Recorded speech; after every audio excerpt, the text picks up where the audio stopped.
Esse é um dos livros mais singelos, bonitos e abraçantes que eu li na minha vida nos últimos tempos.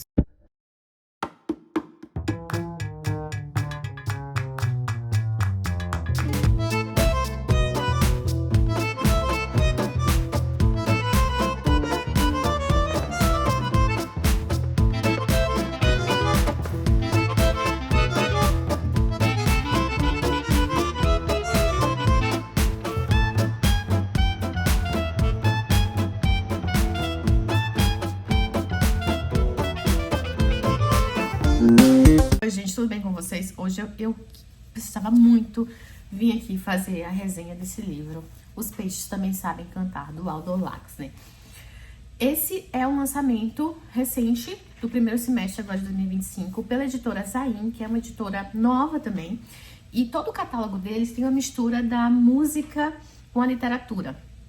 Então as obras têm alguma relação musical. O Aldor Laxness, ele é um autor islandês, estamos falando de ficção islandesa, que ganhou o Nobel em 1955. Inclusive, esse livro, ele é tradução da Francesca Cricelli e Luciano Dutra, com apoio do Centro de Literatura Islandesa. Foi lançado em 1957, 2 anos após o autor ter ganhado o Nobel.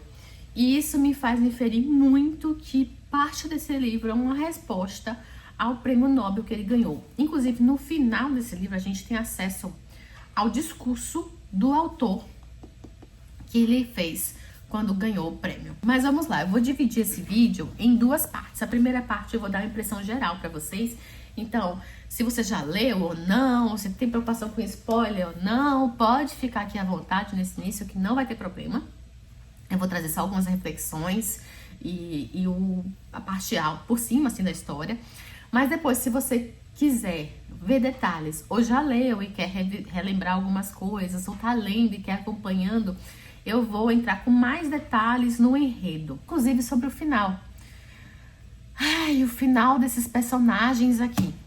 Eu entrei nesse livro no escuro, eu não sabia nada sobre ele. Eu só vi o Sr. Josafá, um homem apaixonado pela literatura que eu sigo. Eu vou deixar as redes dele que eu tiver acesso aqui, falando que iria ler esse livro junto com o professor Danilo. Também vou deixar a rede dele aqui. Eu simplesmente fui lá, comprei, sem saber nada. Às vezes eu gosto de fazer isso, entrar nos livros sem nada conhecer. E esta foi a maior surpresa literária que eu tive recentemente. Eu olho que eu tive várias surpresas esse ano, mas essa aqui foi um achado. Eu tô apaixonada pela editora Zaim. Eu já botei tudo que eles têm no catálogo, já comprei algumas coisas. E eu quero ler mais obras dessa editora. Senta, pega um café que eu vou hablar. Em esse livro, ele traz várias sensações pra gente. Sensações diferentes, estranhas, mas não são ruins. São sensações prazerosas, aconchegantes. A sensação é que eu tava num baita inverno mesmo, e que eu pegava aquele edredom bem macio, mas bem macio, e entrava assim, sabe quando você entra na cama assim com o edredom no frio, faz... Era essa sensação que eu tinha quando eu li esse livro. Eu fui economizando a leitura dele, e eu fui ler algumas resenhas que tinham aqui. Não tem muitas, tem poucas, e a maioria tá em inglês, e as pessoas têm a mesma sensação. Eles comentam muito que esse livro, apesar de ser em prosa, ele parece ser em verso, pelo jeito que ele te abraça, pela forma poética como ele é escrito. E a forma como ele é escrito também chama a atenção pelo seguinte: é um livro narrado em primeira pessoa, com frases bem desconcertantes, mas quando você conhece a pessoa que as proferiu, você entende que elas são verdadeiras, genuínas e puras. Parece muito aquelas frases de criança, sabe? Quando criança solta aquelas verdades, que você fica meio chocada assim, e fala, é criança, né? Deixa pra lá, é criança. Parece muito. E quando você fala um romance de formação, que vem em retrospectiva em primeira pessoa, você sabe que esse agora é um homem falando, você pode julgar que não é possível que ele fale daquele jeito. Mas quando você entende que o Alfred Moore, ele não cresceu no sentido de se corromper, ou se vender, ou aprender a maldade do mundo, ou adotar a maldade do mundo como parte de sua complexidade, você percebe que sim, essas frases são muito verdadeiras. Então, primeiro, vamos conhecer quem é o Álfgrímur, né? Então, a gente tá ali no lugar chamado Brecocô. Ó, os nomes islandeses, saibam que eu vou abrasileirar e falar do jeito que eu entendo, tá? A gente tá ali na comunidade Brecocô. E eles ficam no lugar onde ia ser a futura capital da Reykjavik. Mas numa época em que ela era muito pequena ainda e não tinha a expressão que tem hoje. Então, a gente tem nessa comunidade de Brecocô, a gente vai ter lá essa casa que serve como albergue para refugiados. Lá, o senso de comunidade é muito grande. O senso de as coisas não são exatamente minhas, são nossas. Esse local é um local gratuito que as pessoas ficam de passagem ali ou vão inclusive para morrer, para não ficarem sozinhas, para se curarem. Então é um lugar de harmonia e companheirismo muito grande. E existe um casal lá que vai ser chamado pelo nosso Álfgrímur de avô e avó, mas são avós e avós postiços, né? O Bjorn e a avó. Ela não tem nome. E pelo próprio discurso do Laxness no Nobel, a gente vê que a avó é uma figura muito importante para a vida pessoal dele mesmo. A mãe do Álfgrímur, ela tá de passagem para ir para a América, e essa questão da América também é algo que, se você pensar na história toda, faz um sentido. E ela tá grávida e acaba tendo um Álfgrímur lá. A mãe queria dar o nome dele de Alf, e a avó, né, que é a dona da casa, do albergue, queria dar o nome de Grimur. Ficou Álfgrímur. E ele não tem pai. Então, quem não tem pai lá tem o sobrenome de Hansen. E a gente vai ter muita descrição de quem são os personagens ao redor dali. E também do local. Dos personagens, a gente tem figuras emblemáticas que eu vou conversar com vocês para quem seguir a resenha mais pra frente. Mas, em relação ao local, ele já começa falando sobre um relógio. E no primeiro capítulo ele descreve esse relógio e fala que ele tirou a ideia de que dentro daquele relógio vivia um bicho estranho. Nada menos que a eternidade? Bem, ele ouvia o bater do relógio como eternidade, eternidade. E essa discussão da eternidade é um tempo que não tem início, meio e fim, né? A eternidade é um tempo contínuo, não existe um início, meio e fim. E quando você pensa na estrutura do livro, que esse personagem, por mais que seja um romance de formação, como eu falei inicialmente, ele não vai transmutar tanto assim. O aprendizado dele é mais um aprendizado de reforçar aqueles ideais infantis que ele tem. E quando eu falo infantil, não é do ponto de vista negativo, pelo contrário, é o melhor que a criança tem. Então não há essa mudança. O Álfgrímur vai ser o mesmo pela eternidade. Esses conceitos, esses valores que os avós postiços vão deixar para ele são conceitos da eternidade. A avó fala que quer deixar pro Álfgrímur coisas que o dinheiro não compra, coisas que ele não vai esquecer jamais, e deixa.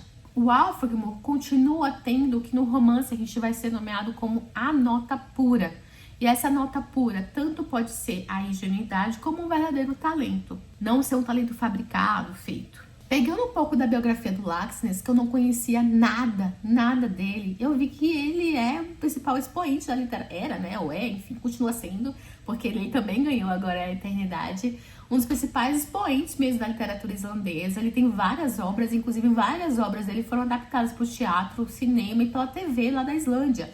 Esse livro tem uma adaptação para a TV da Islândia. Ele é considerado um homem anti-americano, anti o que eles sonham americano. Ele traz aqui seus conceitos anticapitalistas, com algumas coisas que são já bem batidas e por vezes maçantes, que a gente já sabe que os autores, quando vão abordar isso, vão trazer, mas que dentro desse livro ganha uma verdade que é muito interessante. Aqui a gente vai ver na expressão desse avô do Álfgrímur o completo antimercado. Ele é pescador e quando ele vai vender seus peixes, ele não se importa com o valor que o mercado está pedindo. A questão é o valor justo, correto, que independe se o mercado está para peixe ou não. Várias situações a gente vê aqui, ele sendo roubado, mas tá precisando e compartilha o que era dele que foi roubado, dá pro ladrão que se arrepende e fala, não, leve. O próprio fato do albergue onde eles vivem ser um albergue gratuito, que todo mundo entra e sai e pode ficar lá. São apresentados pra gente uma família abastada de mercadores aqui,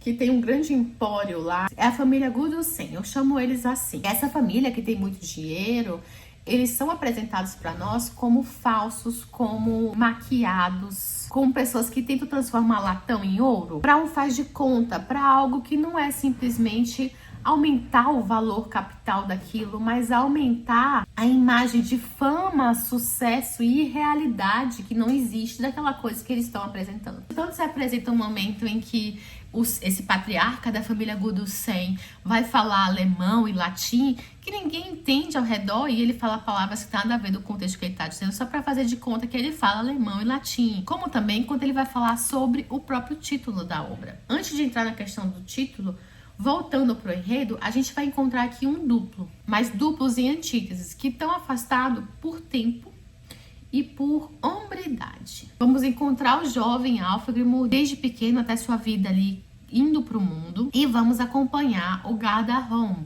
que não sei, é mais velho que ele, não sei quanto tempo, mas bem mais velho que ele, e que foi um produto exportado da Islândia para o mundo afora. Ele era um menino que tinha algum talento para voz e que essa família Guddusen resolve financiar para ganhar áreas fora da Islândia, na Europa, sair ali do domínio da Dinamarca, porque a Islândia foi colonizada pela Dinamarca, e para representar essa cultura exportada, ele ganha laços. Eu não posso muito entrar em detalhes sobre o que quer dizer isso, mas existe uma associação aqui aos peixes islandeses que são exportados, que eles ganham laços. Na hora que eu entrar em spoilers, isso vai fazer sentido, mas agora eu não posso explicar muito. Mas o Gardarholm representa essa fama internacional que a Islândia tem. E todos os islandeses admiram ele e a família Guddusen pelo que eles representam fora da Islândia. Mas bem, ele tem essa fama de ser esse cantor internacional, e o Alfgrimur, ele começa a, desde pequeno, cantar em enterros de pessoas que não tinham ninguém para velar por eles, a pedido de um pastor ali da região. E ele ganha uma moedinha de alguns centavos cada vez que ele canta, como se fosse para homenagear esses pobres que não têm nada, não têm ninguém, e que morreram na solidão. E o canto dele possui essa nota pura que eu comentei inicialmente. Assim, o Gardarholm se vê no Alfgrimur, e ele dá um recado pro Alfgrimur. Canta como se estivesse cantando pela alma de um peixe escorpião. Cantar de outra forma seria falso. Deus ouve apenas aquela nota. Quem quer que cante para divertir os outros é um imbecil. Mas mais imbecil ainda é quem canta para divertir a si mesmo. Quero que compreendas isso desde o princípio, meu bom rapaz, pois eu também fui criado aqui no cemitério como tu. Várias vezes a gente vê que o Gardarholm se vê tanto no Alfgrimur, por vezes se questiona qual o seu próprio nome. A partir do momento em que ele se vê no Alfgrimur e vê a pureza, a singeleza daquele menino, ele entra em uma crise de identidade, se questionando quem ele é e sobre o próprio talento. E ele acaba se confundindo diversas vezes com o menino. Essa questão de criar arte para um contentamento pessoal e não por vaidade ou por uma fama, nos traz muita reflexão do mundo em que a gente vive hoje. No mundo em que a exposição ela é tão intensa e que por vezes a gente faz as coisas não por nós mesmos, mas para poder entregar algo ao outro, uma imagem ao outro, mesmo que essa imagem não represente exatamente a realidade. E no discurso que ele faz aqui ao Nobel, a gente vê o autor trazendo essa questão.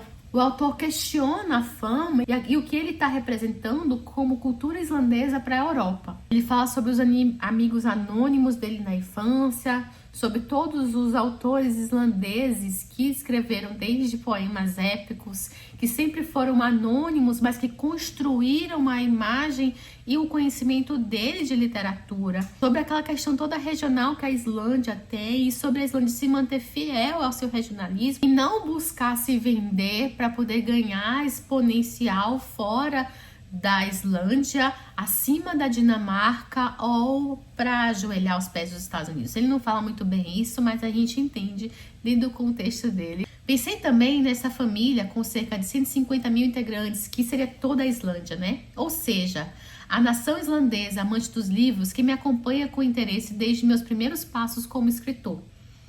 Ora me criticando, ora me encorajando, mas nunca com indiferença. Como um instrumento musical delicado que reage ao toque, dando eco às minhas obras.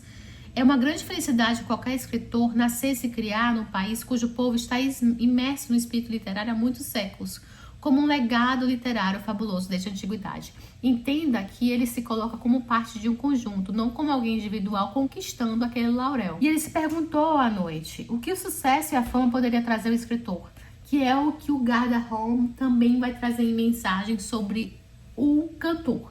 troque escritor por cantor aqui, que pode ser parte da reflexão dele.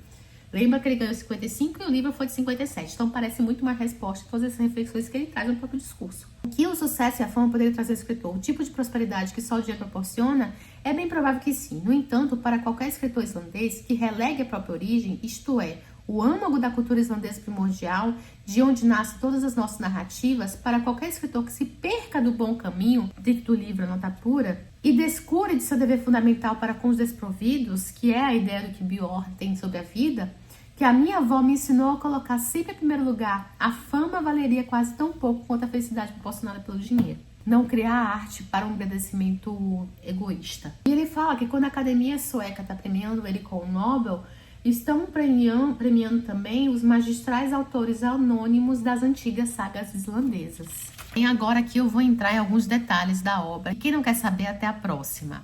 Bem, nesse livrinho acontece muita coisa. São 41 capítulos curtos, mas que acontece muita coisa em cada um deles. E algumas me chamaram a atenção. A primeira é a vergonha que a prima da avó do Álfagrimur tem do seu filho. E o Álfagrimur vê que existe todo um velar em cima de falar sobre ele, um receio, uma angústia, uma dor nessa prima da avó e na própria avó. Então é um tema tabu falar sobre o Gardarrona.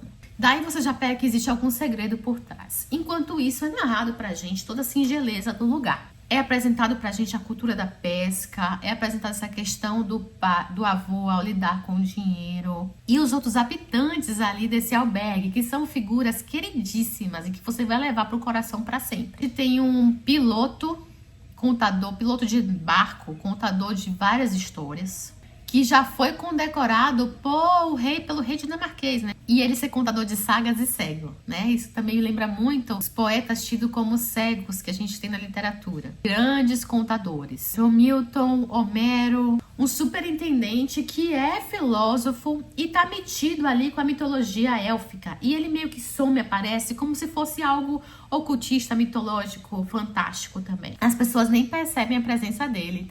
Todos têm uma ideia de parentesco e de família muito real, que casa muito com o discurso do próprio Laxness, quando fala, né, a grande família de 150 mil pessoas que seriam islandeses. Obviamente, todo esse ideal de comunidade funciona muito bem dentro dessa Brekukö, desse Reviragi, que eu já esqueci o nome da cidade, pequena ainda e sem muitos habitantes. Em algum momento, ele vai ter que ir para o mundo e ele vai ter que ceder ao capital. Outros personagens são apresentados pra gente que vão mostrar essa ideia que a gente tem desse albergue, né? Desse lugar acolhedor. A gente tem uma senhora que vai pra lá pra passar seus últimos dias e morrer. Também tem um casal em que a mulher desse casal, eles são ocultistas, mas parecem também belos 171. Pelo menos foi a impressão que ficou pra mim, que vai pra lá pra ela se curar, porque ela está doente. E ela meio que tem um momento sedutor com o Álfagrimur, em que ela refere que as mãos deles são mãos que curam. Tem o contato do Álfagrimur com a música, que começa a partir do momento em que o pastor tá ali velando mortos que não tem parentes, que não tem ninguém para velarem os corpos, e ele acaba chamando o Álfagrimur para cantar e ajudar ele no velório. E no início ele canta pela moeda, depois não mais por isso. Ele canta pelos mortos mesmo, em homenagem a eles. E o canto tem a nota pura, que o pastor fala sobre isso em dado momento. Também a gente tem o contato dele quando ele começa a frequentar a casa de um reverendo, que vai ensinar ele um pouco de música, vai explicar muito sobre Schubert para ele. E tem também uma mulher que toca de uma forma tão divina que ele se apaixona. Nessa formação dele, a gente vê essa paixão acendendo ele da mulher. Ele tem tanta vergonha dela e tanta admiração que quando ela conversa com ele, ele some e não quer aparecer nunca mais. Ao mesmo tempo, a gente vê ali falando sobre toda essa fama internacional que o Gardarrona tem. Que o nome dele sai em todos os jornais. Toda vez que ele vem, uma comitiva espera ele. E todo mundo fica na expectativa de quando ele vai cantar. E nessas indas e vidas, e nesse some, ele acaba nunca cantando. Gardarrona começa a ouvir o Álfagrimur cantando no cemitério. E é neste momento que ele enfrenta a nota pura. E vai entrar em um questionamento sobre seu próprio talento, sobre o que ele é e o que ele representa realmente. E ele entra numa baita crise existencial, em que ele acaba se confundindo e não vendo mais o distanciamento com o próprio Álfagrimur. E também uma preocupação que eu senti como genuína de qual será o futuro do Álfrimo, porque ele acredita muito que o futuro será igual ao dele. A gente entende que é um presente que ele hoje lamenta. E nessa mistura a gente tem vários momentos cruciais. A gente tem um momento em que o Gardarholm, ele some de tudo, some. E a mãe dele compra brioches e um leite. E o Álfrimo acompanha a mãe dele ali na expectativa. O Gardarholm tá aqui, mas ninguém sabe onde ele tá, tal. E fala, leva lá no porão pros ratos esse brioche e esse leite. E quando ele chega lá no porão, o rato, que ele acha estranho, vou entregar brioche para rato, o rato é o Gardarholm que está escondido lá. Dentro lá do porão, eles conversando, que tem esse símbolo. Gente, tem vários símbolos, tá? Tem várias alegorias, metáforas que ele usa. Ele também tem uma parte que ele troca de sapato com o Álfrimo. Porque o Álfrimo tá usando umas botas, né? Que são botas cheias de pregos, enfim, são botas difíceis, simples. E ele troca pelo sapato luxuoso que o Gardarholm tem. O Gardarholm sugere isso. É como se vista os meus sapatos, esteja no meu lugar, né? É como se ponha na minha posição. É meio que isso que faz esse simbolismo. O Álfrimo queria seguir a vida do avô, né? De pescar, continuar pescando lá os peixes lapa, fazendo o que ele faz todos os dias. Mas a gente descobre a história dos dois, né? Dos avós. Eles não são casados. Na verdade, pelo que eu lembre, ele foi casado com a irmã dela e ela morreu, a irmã da avó. Se eu não tô enganada. Essa parte me fugiu agora da cabeça.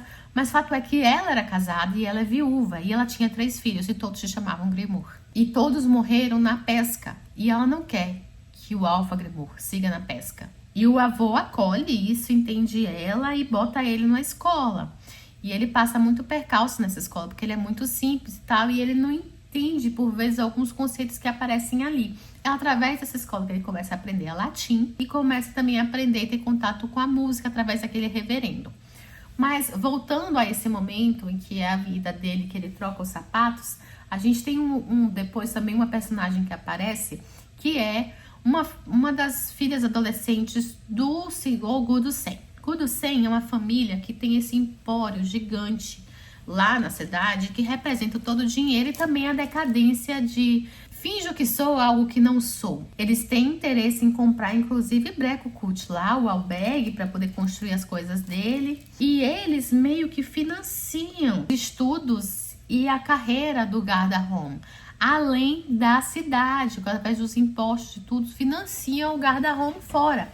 E o Gardarholm faz depois uma carta aceitando mais o dinheiro de nenhuma das pessoas que estão ali para financiar sua carreira. Isso faz parte também da crise de identidade dele. Ele não quer mais usar o dinheiro daquelas pessoas simples para financiar essa carreira de sucesso que ele tem fora. A gente descobre que essa filha do Gudsen é uma menina adolescente que parece que teve um relacionamento ali com o Gardarholm e que ela é apaixonada por ele e fica sempre na expectativa de que eles vão casar. E por conta disso, ela fica investigando a vida dele também e fala que ele tá roubando dinheiro do pai, que ele não é quem parece que é. Sempre existe a expectativa de que ele vai cantar e ele sempre fura com as pessoas. Ele nunca canta para os islandeses. Os islandeses só conhecem a fama deles pelos jornais. O Jornal da Islândia fala que o grande cantor islandês, laureado pelo mundo e que o mundo ama, está na cidade, todo mundo fica na expectativa e faz jantares, ele fica no melhor hotel da cidade, tem todo o estrelismo por cima dele, mas na verdade ele é um grande rato que se esconde no porão e que nunca aparece para cantar em lugar nenhum. Tem uma hora que eles estão ali no cemitério, os dois conversando, e existe essa questão do espelho, de os dois se confundirem, né? Por calçarem os mesmos sapatos, por terem algum talento musical. Inclusive, eu vou deixar aqui embaixo as músicas do Schubert, que é o que ele estuda, e também uma das ladainhas que ele canta no enterro. Uma desses encontros, ele acontece uma das lápides que tem o anjo Gabriel. E quando a gente pensa no Gabriel, ele era o grande mensageiro, né? O da anunciação de Deus. E aí, aqui, a gente entende que o Gardarholm vai falar pro Álfgrimur é uma anunciação. Ele começa a falar assim, Álfgrimur, deixa eu te contar uma coisa. Vamos imaginar que essa é a biografia da sua vida. Mas, na verdade, é uma biografia autorreferente. Ele tá falando sobre si mesmo. Porque existe essa confusão, né? De quem é um e quem é o outro naquela visão dele de possível futuro e no seu recobrado passado. E ele fala sobre um artista que não tem realmente o reconhecimento e que não tem realmente aquele grande talento, que percebe que sua imagem é um grande comércio, uma grande venda, um grande faz de conta. E que se fosse assim, se o Alfred Moore percebesse que o talento dele não é tão bom assim fora, se ele passasse aperto, que tipo de caminho ele ia seguir? E o Alfred Moore responde de forma muito genuína, gente, como se fosse uma criança mesmo. Ele fala o que ele pensa. O Gardarrome fala sobre essa solidão fora do país, fora do seu lar, e enfrentar essa falta de talento. A conversa deles é cheia de simbolismo. O Gardarrome revela muita coisa aqui, só que o autor, o Laxness, não entrega pra gente, ele deixa muita coisa nas entrelinhas. É que eu tô falando aqui que é falta de talento, tá? Fala que ele voltaria pra cidade dele, voltaria pros avós e ia pescar peixe, né? Não tem talento, não vai adiante. Ele fala: acho que só faz jus a ostentar um diamante quem possui o valor equivalente dentro de si próprio. Segue dizendo: se não conseguir alcançar a nota pura, então o que me importa ser famoso? Se não é genuíno, se não é verdadeiro. Daí a gente tem uma cena muito reveladora, eu acho que é o capítulo 35, que acontece um pouco antes desse momento, que é sobre os laços, em que a gente chega na casa da família dos Guddusen. E os Guddusen já estão de olho no menino, que o menino canta. Mas ele percebe que tudo na casa, até os animais de estimação, tem um laço. Esse jantar, a comida, tem muito esbanjamento, tem muito eu quero representar aqui que a gente pode muito.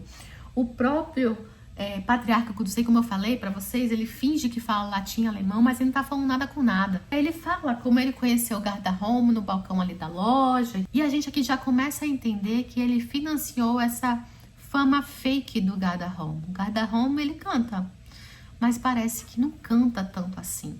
E esse financiamento dele é colocar um laço no pescoço do Gardarrome e jogar o Gardarrome pro mundo. É como se fosse vender um produto islandês, mas pôr nele purpurina e maquiagem para ele ficar mais atrativo para fora. E não só para fora, como para dentro. Maquia uma fama como sendo algo representante da cultura islandesa, mas que é fake, tá com um lacinho lá para enfeitar. Ele fala isso sobre os próprios peixes, né? Olha como ele fala.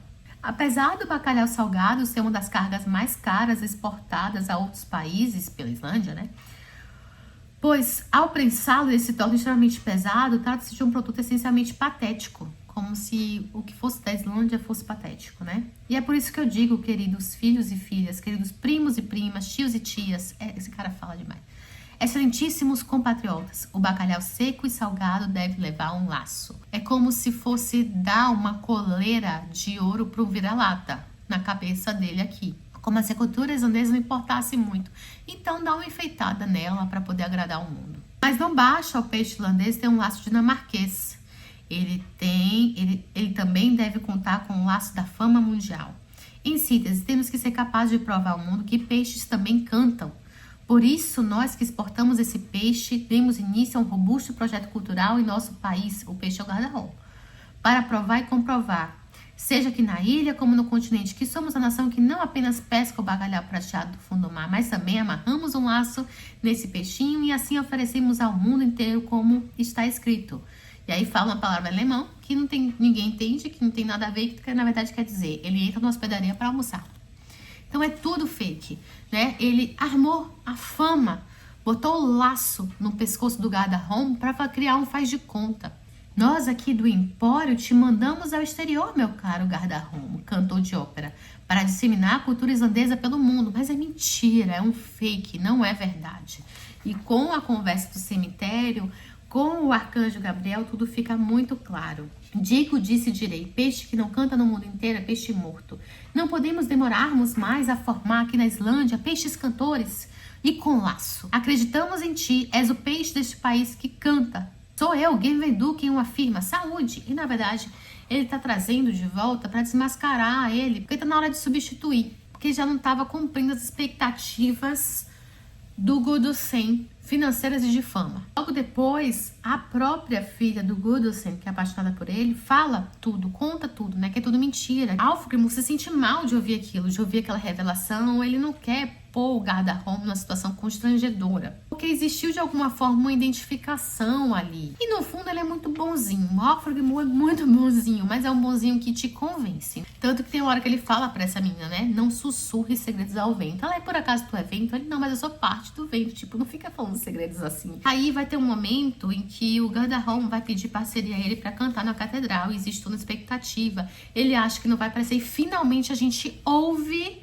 A gente ouve não. A gente vai ver o relato do Alfred Moore, como foi o canto do guarda-home. Não quer falar mal, né? Talento é uma coisa de cada um, a forma de cantar é uma verdade para cada um. Ele dá uma enrolada assim porque ele segue sendo muito bonzinho e ele não quer colocar o guarda-home numa situação de aperto. O Alfred Moore fala o seguinte pra gente. Eu gostaria de reiterar mais uma vez aqui o que já em várias ocasiões existe subentendido nessas páginas. O fato de eu não ser a pessoa mais adequada para descrever da melhor maneira a obra de guarda-home. Nós dois nascemos e nos criamos a um lado do mesmo cemitério e sempre fomos considerados parentes próximos. Ele não quer julgar o guarda-home. A ponto de muitas pessoas nos confundirem um com o outro, chegando algumas delas até mesmo a tomar um pelo outro. Mas mesmo que não fosse esse o caso, tocaria a mim manter na minha abordagem a respeito desse nome tutelar da minha juventude, a cortesia que cada um deve a si mesmo. O mundo é canto, mas não sabemos se este canto é bom, porque não temos nada com que compará-lo. Não pretendo avaliar como cantava guarda-home em comparação com outros homens que eventualmente cantaram nos tempos da Talha, seja no Teatro Colón, em Kushnak, na Basílica de São Pedro, ou na cidade de São Petersburgo, nem no Palácio de Mohammed Ben Ali. Não dá para comparar com pessoas com tão grande talento, né? Então o canto dele não era essa maravilhosidade, gente. Ele não era tão bom assim. Porém, ninguém ouviu nada igual ao canto que eu tive a bênção de ouvir na igreja mais anônima dentre todas as igrejas matrizes. E creio que poucas pessoas seriam as mesmas se ouvissem, pois eram surdos os ouvidos aos quais ele se destinava. Porque aquele canto cantava uma outra coisa, cantava essa revelação. E essas pessoas não entendiam disso, elas não entendiam de música. E tem uma outra ocasião que ele vai ter que cantar e ele dessa vez não quer mais ir porque é muita vergonha. A guarda-home não quer mais cantar porque ele viu que ele passou, né? Capa que o Alfred Moore substitui ele no canto. E ele revela aqui como ele estava cantando de forma genuína, não para satisfazer qualquer tipo de vaidade ou fama. Espero que os leitores não me peçam para descrever o recital que assim se iniciou. Não obstante, creio poder afirmar que o canto ali praticado não foi movido pela vaidade. Era isso que preponderava na minha mente quando fiz minha entrada no palco. Eu não estava ali em meu nome, que nem o próprio autor, né? Quando ele vai falar no discurso, que ele está representando toda a Islândia. Todos os autores que marcaram a tradição da Islândia. Apesar da minha voz mal haver nascido e de eu também mal haver nascido como homem, e apesar de ninguém saber que aspecto a larva terá se não conseguir em algum momento voar, deixando a própria crisálida para trás, a lealdade ao guarda-home não era nenhuma novidade para mim, mas sim uma parte secreta e fundamental da minha própria infância recente. Então cantei a minha inteira gratidão àquele tenor de renome internacional que suplantou, graças à misericórdia de Deus, os nossos tons graves em Precocor. Cantei porque sabia que o canto é testemunho da gratidão que devemos a Deus. E não porque eu soubesse cantar, de forma genuína, sem nenhuma maquiagem. Um talento puro. E aí o Guru, sem ver aquilo, ele fala, ó, meu próximo peixe que eu vou exportar. Ele oferece para custear os estudos de música do Alfred Moore. Mas se ele seguisse, ele vai seguir os passos do guarda-home. E será que ele ia ter talento que ia ser reconhecido fora, que o próprio guarda-home não teve? Gente, eu vou ter que gravar de novo o vídeo, porque eu gravei o final em slow motion. Então, todo o final da resenha eu vou gravar de novo. A gente parou no momento em que o inspetor é chamado para prestar depoimento, porque o Alfred Moore chegou lá e ele conta que ele tá prestando depoimento porque o guarda-home foi lá. Lembra que as pessoas vão para o albergue, às vezes, para morrer? Então, guarda-home nessa crise existencial. E vamos só resumir novamente essa crise. Essa crise é a questão do gênio artista, sobre como esse gênio se sente, como esse gênio é e como esse gênio é visto, né? Então, o guarda-home talvez não tivesse talento suficiente para fazer sucesso fora, né? Para representar uma voz islandesa que batesse de frente com essas vozes fora. Talvez isso fosse uma falta de talento real, uma falta de talento de não acreditar em si, né? A gente não sabe porque o próprio Alfagrimu e o autor faz brilhantemente o mistério, né, de como realmente o Alfagrimu interpretou a voz do Gardarrona. Ele fala que ele é um grande e tal, mas ele é tão educado que você não sabe, né? O quanto que essa educação dele ali tá falando sobre realmente ele cantar brilhantemente ou ele respeitar o talento dele do jeito que ele era. Fica bem nessa nuance mesmo e cabe diversas interpretações. Pois bem, ele morreu, né? Ele se desviveu, o Gardarrona. O Alfagrimu leva a mãe do Gardarrona pro enterro e canta no enterro dele. Isso é muito simbólico, né?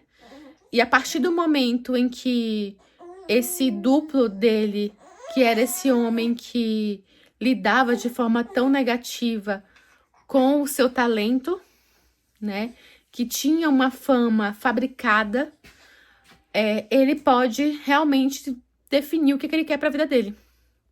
E ele recusa, os avós dele fazem ele recusar o dinheiro dos Gudesen lá, e ele vende, o avô vende, o Bjorn vende o albergue, e com o dinheiro do albergue ele vai custear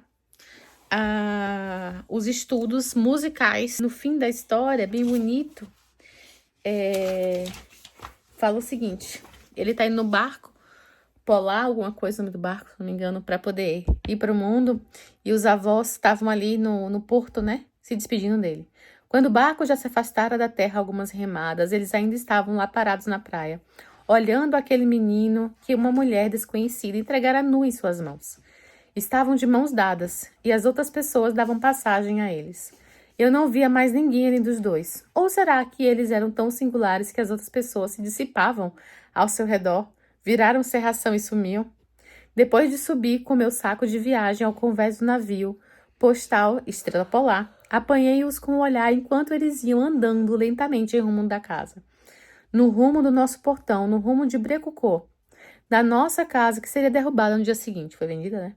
Eles caminhavam de mãos dadas, feito duas crianças. E esse retomar da criança, né?